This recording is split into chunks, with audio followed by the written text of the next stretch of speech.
श्रावण महिन्यात कोकणामध्ये प्रसादासाठी काही गोडाचं बनवायचं असेल किंवा मग घरी काही गोड बनवायचं असेल तर साखरेपेक्षा गुळाचे पदार्थ बनवले जातात.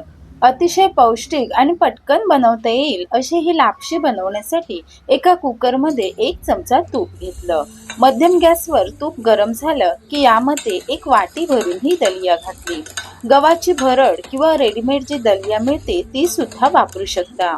सुरुवातीला अगदीच गडद रंगावर दिसणारी ही लापशी जसजशी आपण परतत जाऊ तसतसा त्याचा रंग थोडासा असा फिकट होतो. आता 1 वाटी दलियासाठी बरोबर 2 वाट्या भरून गरम पाणी घ्यायचं.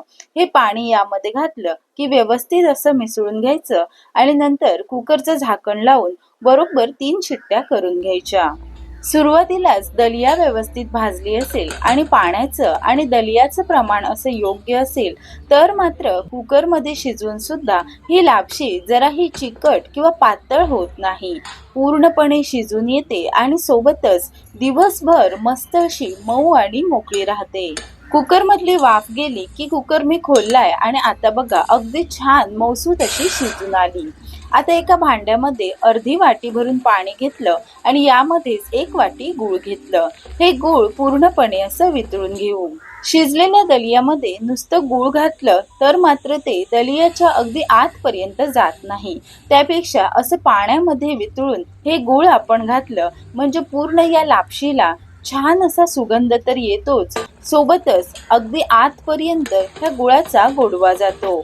गुळाचं पाणी घातल्यानंतर गॅस जरा सुद्धा मोठा करायचा नाही, अगदीच कमी ठेवलाय आणि नंतर यावर झाकण ठेवून साधारण 3 ते 4 मिनिटे शिजू देऊ. कोकणामध्ये श्रावण महिन्यात बरीच पूजा वगैरे असते, तर अशा वेळी साखरेचे पदार्थ न करता असे हे गूळ घालून केलेले पौष्टिक पदार्थ जास्तीत जास्त बनवले जातात. आता यावरचं मी झाकण काढलंय आणि यामध्ये बघा गुळाचा छान गोडवा उतरला गेलाय.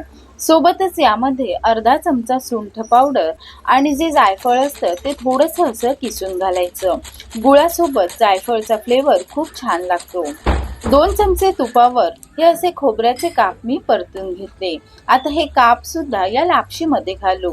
लापशी थोडीशी पातळ असतानाच यामध्ये हे काप घालायचे म्हणजे खोबऱ्याच्या कापांना सुद्धा छान असा गोडसरपणा येतो. सर्व व्यवस्थित मी परतून घेतलं आणि थोडा वेळ म्हणजेच 3 ते 4 मिनिटे हे पुन्हा आपण शिजू देऊ. सुंठपूड, जायफळचा सुगंध आणि सोबतच गुळाच्या पाण्यामध्ये शिजवलेली ही दलिया छान अशी मऊ मोकळी दिसत आहे आणि मस्त असा याला सुगंध सुद्धा आलेला आहे.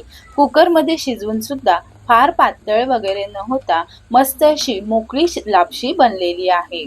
श्रावणात येणाऱ्या सणांसाठी किंवा घरी काही गोडधोड बनवायचं असेल तर नेहमीचे साखरेचे पदार्थ बनवण्यापेक्षा अशी ही पारंपरिक गुळाची लापशी बनवून बघा. सोबतच आजची ही रेसिपी कशी वाटली मला कमेंट करून कळवा. रेसिपी आवडली असेल तर चॅनलला लाईक करा आणि असाच छान छान रेसिपींसाठी चॅनलला सबस्क्राईब करून बाजूचे बेल आयकॉन दाबा.